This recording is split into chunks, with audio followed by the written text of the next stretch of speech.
Bismillahirrahmanirrahim. Elhamdülillahi Rabbil alamin. Ve salatu ve selamu ala seyyidil mursalin. Ve ala alihi ve ashabihi ecmain.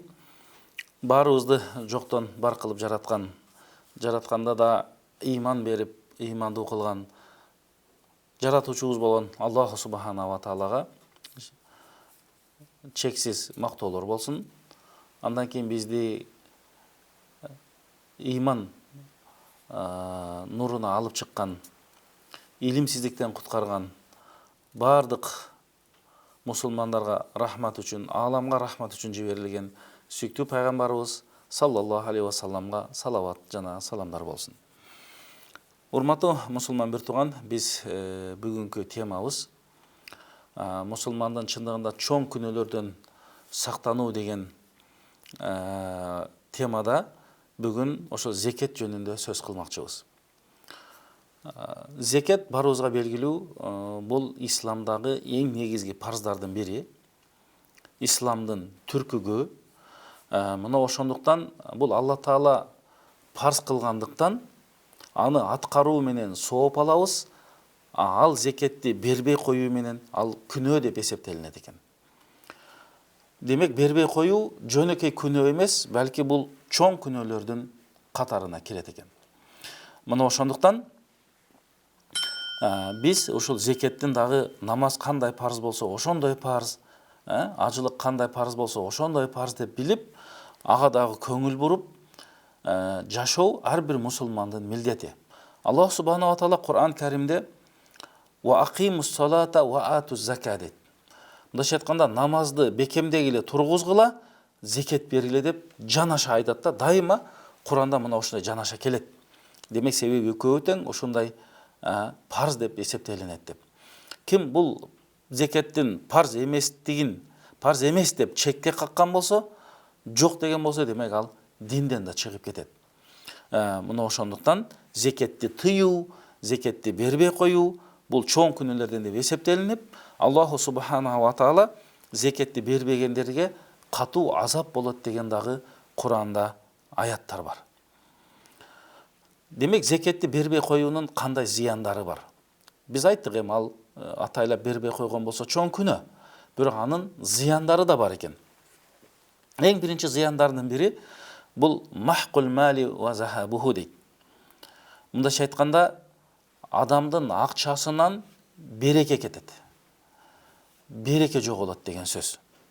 Мындайча айтканда, баягы акча тапканың менен, көп деп көрүнгөнү менен, бирок ал берекесиз да болуп калат экен да. Береке деген бул чоң бир жакшы кут болуп эсептелинет. Пайгамбар саллаллаху алейхи ва саллам хадисинде айтат: «Ма талифа малин фи баррин ва ла бахрин илля би хабси зака». Мындайча айтканда, адамдардын кээде малынын жоголуп кетүүсү, сууга чөгүп кетүүсү, мындайча айтканда, же ар кандай бир сыноолор менен баягы жакшы бир натыйжага жетпей калуусу, ошолордун көпчүлүгү эмнеден болуп атат дейт? Зекетти тыюу менен болуп атат дейт. Анан өзүбүз зекетти бербейбиз дагы, анан соодо жүрүшпөй жатат, эгин болбой жатат, мөмө салбай жатат деп ар кандай ширттоолорду айта берет экенбиз да. Ал эми башка бир хадисте пайгамбар айтат: «Махалататиз закату малан кот илля ахлакату». Зекет кандай малга аралашкан болсо, анын акысы берилбесе, анда аны берекесин жок кылат же такыр эле жокко чыгарып салат дейт. Демек, мындайча айтканда, биздин малыбыздан, кайсы бир байлыгыбыздан бир чекке жеткенде, акчадан жана мал жандыктардан ошол чекке жеткенде, биз муктаждарга, бейбечараларга, жетим жесирлерге жардам беришибиз керек. Муну бизге Алла Таала буйруп атат, Алланын акысы болуп атат.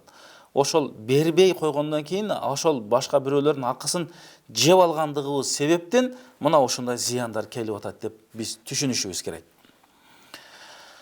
Бул биринчиси болду. Алла Таала адамдын мал мүлкүнөн берекени алып коет, анын жакшылыгын да көрбөй калышыбыз мүмкүн, балки таптакыр банкрот же башка нерсе болуп кетет. Экинчиси таарруду лиллана дейт. Мындайча айтканда, Алла Тааланын наалатына калуу экен.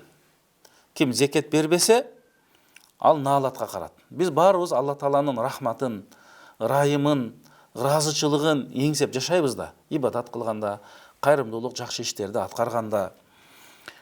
Бул жерде пайгамбарыбыз айтат: "Ла'аналлаху акилар риба". Сүткорлук кылып, сүткордун акчасын жегенди Алла Таала наалат кылды. Ошого ортомчу болгонду наалат кылды, көбө болгонду наалат кылды, жазганды наалат кылды, татуировка кылгандарды наалат кылды, ошондой эле зекетти, садаканы тыйгандарды наалат кылды дейт. Зекет бул парз болуп эсептелинет. Ал эми садака бул нафил болуп эсептелинет. Анын чөйрөсү кенен. Бирок биз ошо зекетке эмне кылышыбыз керек? Көңүл бурушубуз керек. Эгер Кудай Тааланын наалатына калбайык десек, анда мына ошол акчабызды эсептеп 1 жыл болгондо анын зекетин берип турушубуз керек. Билбесек, биздин имамдардан, молдолордон сураш керек. Үшүрдү кантип берем, зекетти кантип берем, анын өлчөмү кандай болду деп. Артынан Алла Таала анын өзүнүн берекесин берет, Кудай кааласа. Ошондой эле зекет бербей эле коюштук, бул чындыгында мусулман эместердин, мушриктердин сыпаты болуп калат экен да. Демек, зекетти бербеген адам мына ошолорго окшош деген адам. Алла Таала Куранда айтат: "Ва вайлун лил мушрикин" дейт. Тозок болсун мушриктерге, Аллага ширк кылгандарга. Аллазина ла ютуна зака. Алар эч качан зекет беришпейт. Ва хум бил ахирати хум кафирун. Жана алар ахиретке да ишенишпейт, ага капырдык кылышат дейт. Демек, мусулман болуп туруп эле зекет бербеген болсоң, сенин кыймыл аракетиң, жашооң ошол мушриктердин, капырлардын жашоосуна окшош деген эле сөз экен. Же болбосо мен кыяматка ишенбеймин деген эле мааниде жашап аткандай болуп эсептелинет экен. Андан кийинки зыяндарынан зекет бербей коюу, зекетти бербей сараңдык кылуу бул мунафыктыктын белгилеринен экен. Мунафык деген бул эки жүздүүлүктүн белгилеринен. Эки жүздүүлөрдү эмне дейт Куранда? Мындай деп сыпаттайт: "Вала юнфикуна илля ва хум карихун" дейт. Алар өздөрүнүн чын ыхластары менен зекеттерин беришпейт. Алар мажбур болуп, өлгөндүн күнүнөн анан беришет, жаман көрүп дейт. Башка бир аятта: "Ал-мунафикуна вал мунафикат ба'духум мин ба'д". Мунафык аялдар, мунафык эркектер баары бир окшош. "Я'муруна бил мункар", жаман нерсеге буйрушат. "Ва янхауна анил мункар", жакшылыктан тыйышат. "Ва якбидуна айдияхум насуллаха фанасиям", колдорун мындай жашырышат. Ошундай кылып баягы берген адам колу ачык болот го. Колу ачык болуп, зекет берип, кайрымдуулук кылып, маанайы ачык болуп берет. Булар жок, ошонун тескериси, колдорун жабып, жашырышып, чөнтөктөрүн салышып, бир тыйын да чыгарбайт. Булар мына ушулардын баары Алла Тааланын бул дүйнөдөгү парзын унуткандыгы сыяктуу, кыяматта Алла Таала аларды да унутуп коет. "Иннал мунафикина хумул фасикун", мунафыктар, эки жүздүүлөр, демек алар бузуку фасыктар. "Ва'адаллахул мунафикина вал мунафикат вал куфар". Аллах субхана ва таала вадасын берди капырларга, мунафык эркектерге, мунафык аялдарга нару жаханнам, тозок отун. Холидина фиха, ага түбөлүк калышат. Хия хасбухум, мына тозок ошолорго жетиштүү. Валаанахумуллаху валахум азамун муқим. Алла Тааланын наалатына, анан чыныгы азапка, тозокко түшүшөт деген аяттар бар. Демек, биз мына ошол мунафыкка окшоп калбайлы десек, келиңиздер биз зекетибизди берели. Зекет болгону 40тан 1, же болбосо 2,5% деген сөз.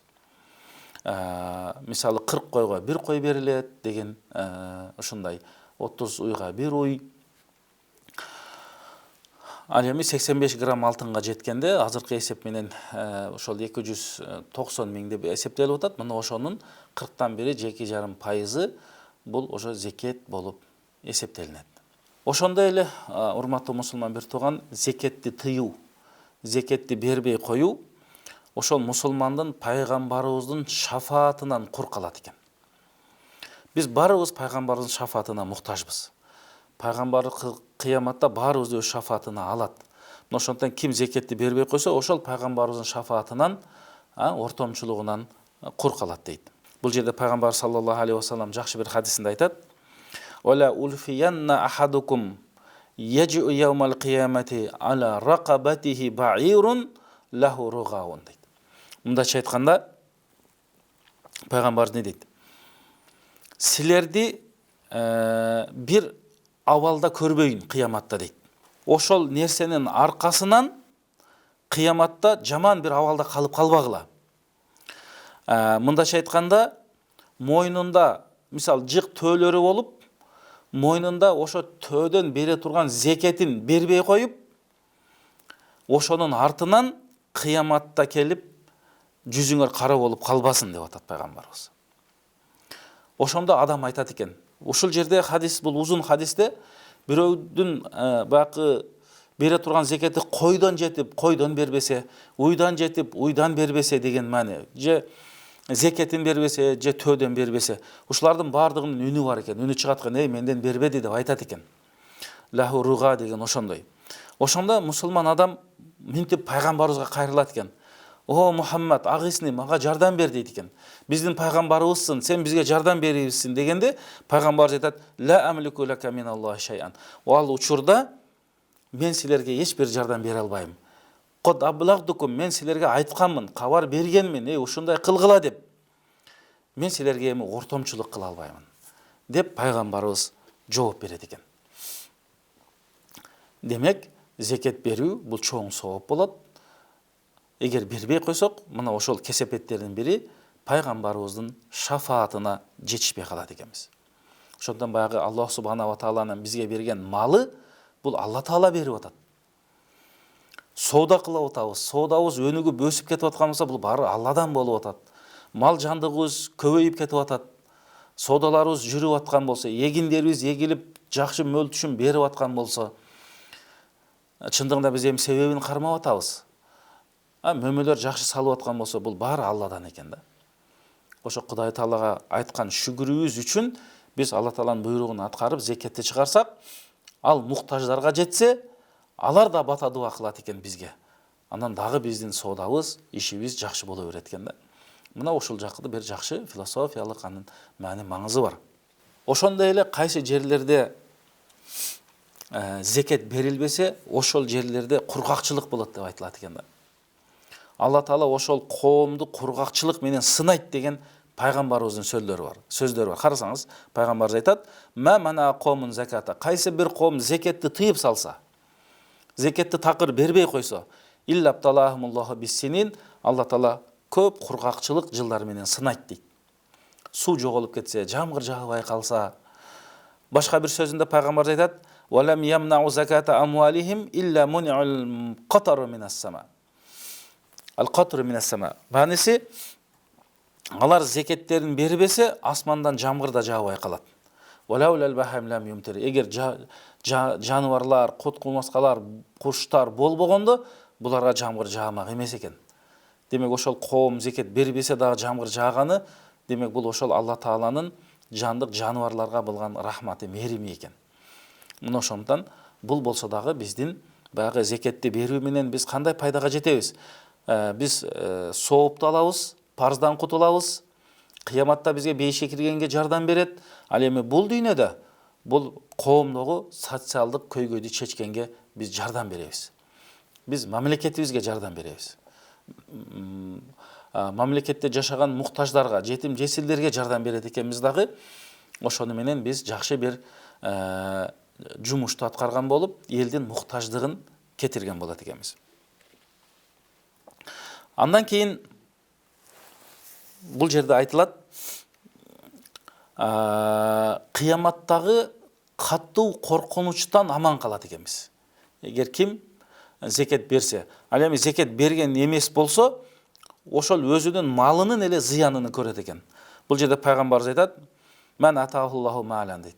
Кайсы бир адамга Алла Таала мал мүлк берген болсо, байлык берген болсо, фалам юадди заката малихи, ошол мал мүлкүнүн зекетин берген эмес болсо, муссила лаум яумал кыямати шужаун акра, кыяматта бир кандай коркунучтуу бир жылан келип анын мойнунан алат дейт. Мойнуна оролуп, ютауикуху яумал кыяма дейт.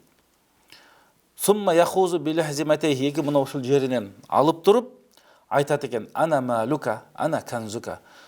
Мен сенің бұл дүйнөдөгү малыңмын, кеніңмін, байлығыңмын деп, ошол айланып алып, мойнынан қысып қинайт дейт. Мына ошондуктан ушул пайгамбардын хадиси Алла Тааланын ушул сөзүндө айтылган. Вала яхсабанналлазина ябхалуна бима атахумуллаху мин фадлихи ва хайран лахум бал хува шаррун лахум. Караңыздар. Алла Таала мал мүлк берсе дагы сараңдык кылып зекеттерин бербей койгондорду алар өздөрү үчүн жакшы болду да, акчалар өзүндө калды да, жакшы деп айтпагыла дейт. Бал хува шаррун лахум, балки бул кылганы алар үчүн зыян болду, жаман болду. Саютауакуна ма бахулу бихи ямал кияма. Кыяматта ошол сараңдык кылгандыктары үчүн жанагы жылан менен мойнунан буулат деген аят экен. Урматтуу мусулман бир туугандар, кеңиңиздер, биз мына ошол нерселерден сактаныш үчүн мына ошол пайгамбарыбыз айткан буйруктарды аткаралы. Абу Хурайра радиаллаху анхудан келген хадисте пайгамбарыбыз айтат: "Ма мин сахиби канзин ла юадди закатаху илля ухми алейхи фи нари жаханнам." Кайсы бир адамга Алла Таала кен байлык берген болсо, ошонун зекетин берген эмес болсо, кыяматта ал үчүн атайын каттуу ысытылган тозок даярдалат дейт. Мына ошол тозок менен үтүктөлөт дейт, мындайча айтканда, фаюква биха жанбаху ва жабинуху дейт. Кадимки дейт тозокко үтүктөлөт дейт. Хатта яхкум Аллаху байнаху ва байна ибадихи фи йомин кана миқдаруху 50,000 сана. Адам атадан баштап кыяматка чейинки адамдар Аллаху субханаху ва тааланын алдында эсеп китеп берип аткан учурда миллиардтаган адамдар эсеп китеп берет.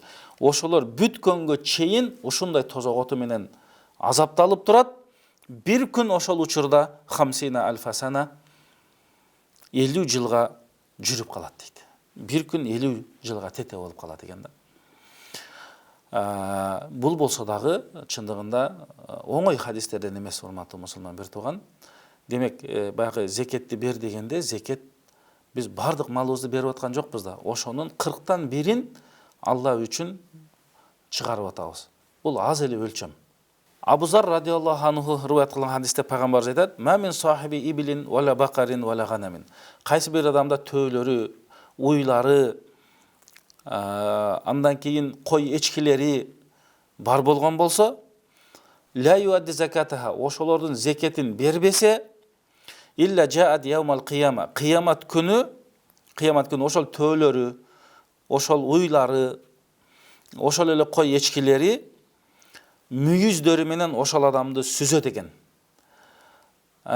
Буттары менен басат экен. Адамдардын жана биз айткандай кыяматта эсеп китептери бүткөнгө чейин дейт экен да. Мына ошол туяктарын астында калат экен адам. Сүзөт экен. Мына ушундай бул тозокко чейинки эле эсеп китепте болуп аткан, алып аткан баягы жазалары деп эсептелинет экен. Мына ошондон урматтуу мусулман бир туугандар, зекет бул Алла Таала парз кылган амалдардан болгондон кийин биз колдон келишинче пайгамбарыбыз айткандай Алла Таала парз кылган нерселерди жана пайгамбарыбыз аткарыла дегендерди колдон келишинче аткарганга аракет кылышыбыз керек экен. Мына ошондо гана биз чындыгында жан дүйнөнүн бейпилдигини мына ошондон табат экенбиз. Көбүнчө мына зекет бергендерден, кайрымдуулук кылгандардан сүйлөшүп калабыз, сураганда, мына ошол кайрымдуулук кылып жакшы бир сезимге жеткендерин баягы сөз менен айта алышпайт да. Бул өтө бир жакшы сезим.